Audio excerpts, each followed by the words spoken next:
So I thought I'd actually do something a little bit different than just an update and go a little deeper on one of the things that we've been working on.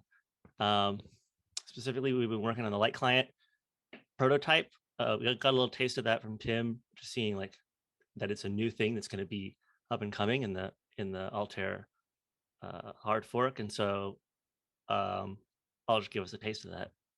So just real quick introduction. Tim already gave me one, but I'll go do it again. I'm technical lead on Lodestar. You can find me on Twitter, kind of, I'm not very active, and on GitHub and Discord, where I'm much more active. Happy to interact there. Real quick, what we're going to do today, I'm going to try to get to number 3 and number 4 as quickly as possible, but I'm going to start with just what Lodestar is. I'm going to go over what the ETH2 or consensus light client is from a spec level, and then what we're doing as far as prototyping. Then we'll do a little show and tell of what we have been working on, and then we'll leave some time for questions. Hopefully enough time for questions. So what is Lodestar? Lodestar is ChainSafe's ETH2 initiative.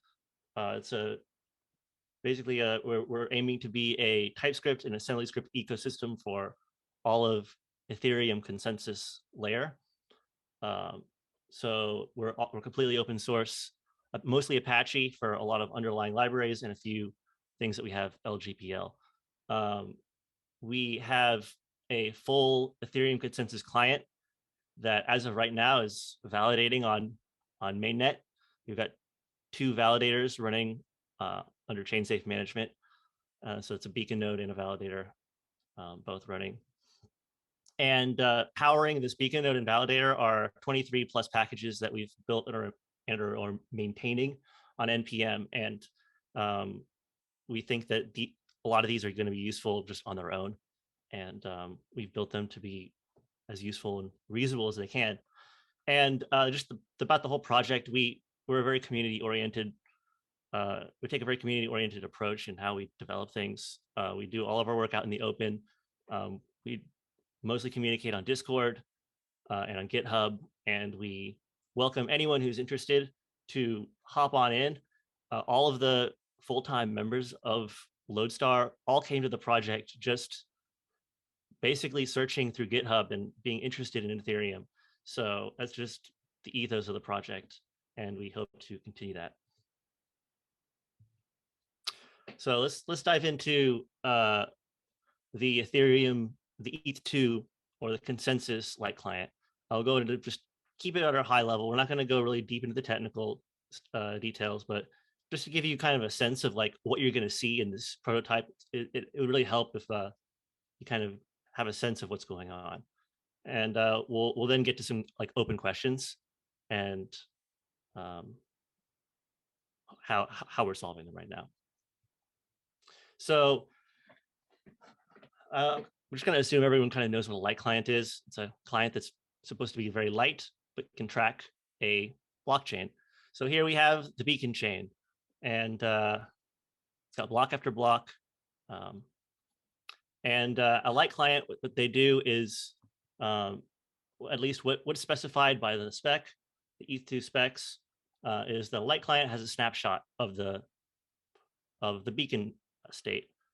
Snapshot is not the full beacon state; it's just a tiny piece, and it can find updates or get updates from some way that it can then validate, and that will end up allowing them to produce a new snapshot that is synced to a further point in the chain. And so just at a very high level, our light client has a snapshot. It can apply updates and then move to a newer point in the chain. If we look into what this snapshot is, it is a beacon block header. So it just basically keeps track of a certain beacon block header of the beacon chain, and it keeps track of the current and next sync committee, which is a small group of validators. So we can use this state root from the beacon block header to verify proofs. These are going to be in updates or otherwise. And we can use these sync committee pub keys to verify signatures. And we basically use a combination of Merkle proofs and BLS signatures to drive forward this sync process. So these updates are, they're given the kind of the green check by a combination of verifying proofs and verifying signatures. So now once we're synced to a certain point in the chain, we can then begin to request pieces of data about the chain. So just syncing to the chain is not interesting usually from a client's perspective. They want to know what their balance is. They want to know various things about the chain. So once they have the state root, they can then request a Merkle proof and verify the proof against the state root that they trust. So this proof can be a proof for like the validator balance. This is kind of as far as we can go right now with the beacon chain. But after the merge, that might be the execution root. So like the ETH1 state root. And then from there, you might be able to get something you're more interested in, your DeFi balance or what have you. After sharding, this proof might be a proof to a shard data root. So usually a light client, like this is kind of the part that's more dynamic because every user probably has a different part of the state that they're interested in. So some of the open questions here, like what I just presented was as far as the spec shows. It doesn't really get into the practicalities of how the light client actually operates like in the real world.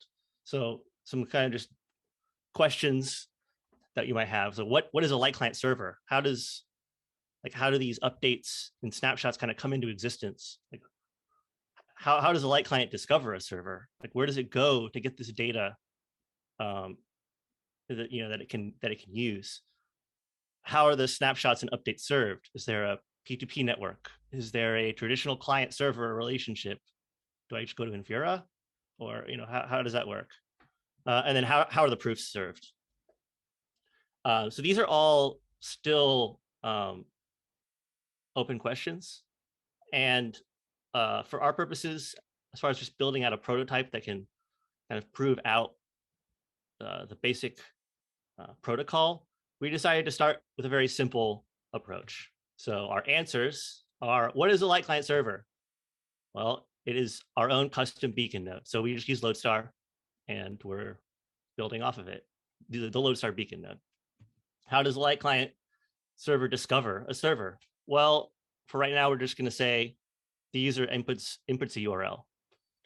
In the future, maybe we can hook into Ethereum's discovery protocol and it can, search through the P2P network and find peers that can serve the data. How are snapshots updated and served? Well, in both cases, for updates and the proofs are served over custom REST endpoints. So for snapshots and updates, we pre-compute these updates. And then for these more dynamic proofs, we generate these proofs on demand. So enough of this explanation. Let's go see a prototype. And this is actually open source. So if you want to follow along, you can go here afterwards. So I've actually got this. I've actually cloned this repo down and got it running, and I believe it's running on my local host. So let's navigate here. Live demos are always kind of scary, so bear with me if things don't go right. We got it preloaded here with a beacon node. This beacon node is running just a random devnet. It's a single node running its own testnet. There's no real value behind it, but it's running its own little Altair fork. So has enough infrastructure to be able to serve us some data that we want. If we start initialize from a trusted node, we're just going to tell the node, like, we trust it, give us as much data as you need to let us bootstrap. So we just downloaded and a snapshot. And then we also downloaded several updates. And we can see the latest, our latest snapshot is at slot 97,024. And we have a state root here. So now that we're synced at a certain point, up to the latest finalized, in this case, we can begin to request different parts of the beacon state.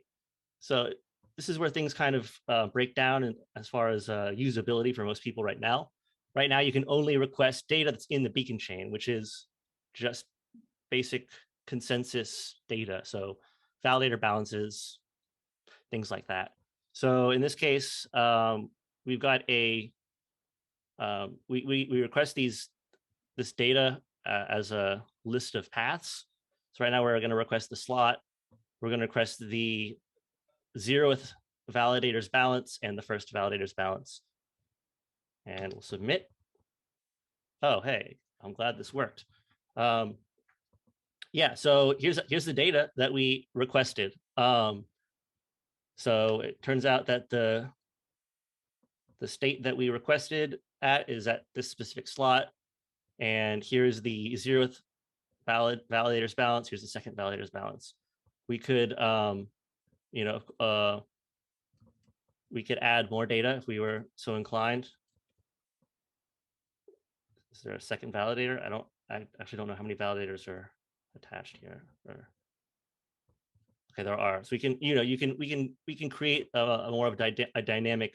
This is you can have a dynamic query here and query anything we would want. And then down below here we have the actual proof. This is not super helpful for humans, but just to give you like a taste, or give you a sense, all the data here is being verified at every step. So all the hashes are checked, and so we're this is kind of like the full light client experience here, doing all these checks, and that's kind of all on this demo. We can pull back here to some questions if anyone has any. Amazing. Thank you, Cayman, for showing us the demo of the Light Client and Lodestar. If anyone has any questions, Johnny Ray asks, is it possible to run Lodestar in a browser?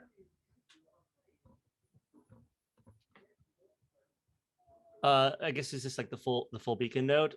I don't think so. There might be, well, at least not quite right now. There's probably be a few modifications we need to do to make that work. Like the thing right now, I think like DiskKey 5 is a UDP protocol, and we use that to discover peers. So if maybe you kind of could bootstrap the node with some known libp2p peers.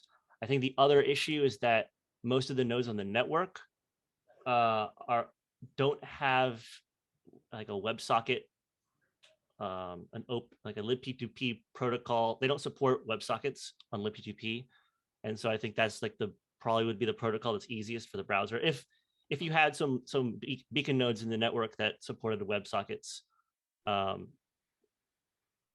then we'd be a large way there. Yeah. Philip, you had a question?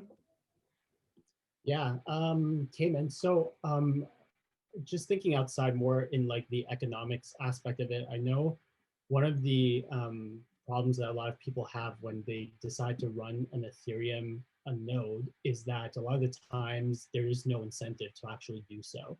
What do you think we could do potentially, just open question here, about incentivizing people to run like a light client server? Yeah. So I think ideally, like step one would be like make the light client serving infrastructure as cheap as possible. So we broke down the light client into the syncing part and then the requesting the proofs.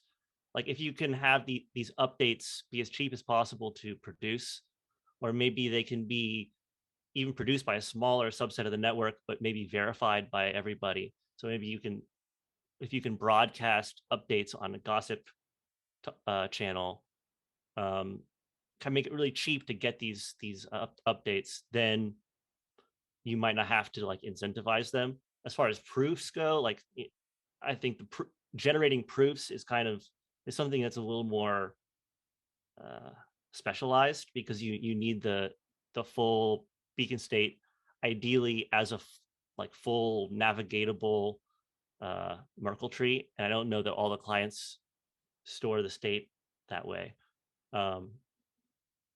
So what could you do for incentivization?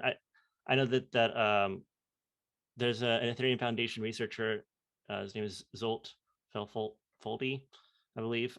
He's been working on like client incentivization model that basically tries to figure out the kind of what a market would look like, where between light clients and light client servers, where there could be some sort of guarantees that light clients could have with with a server, some kind of guarantee that the server would have getting paid by a light client.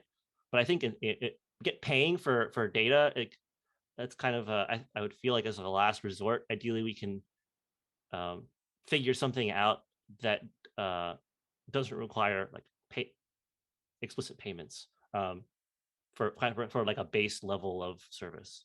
Great, thank you. We have also 2 more questions on Slido. First one is, how effective is Lodestar on mainnet? Yeah, good question.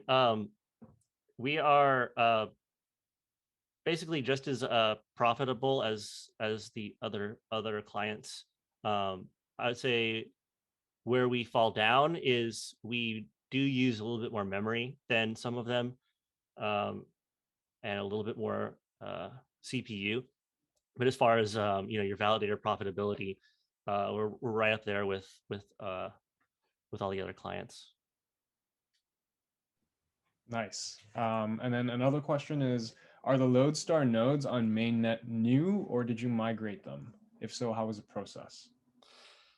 Great question. We migrated them. So we were using these were ChainSafe's nodes.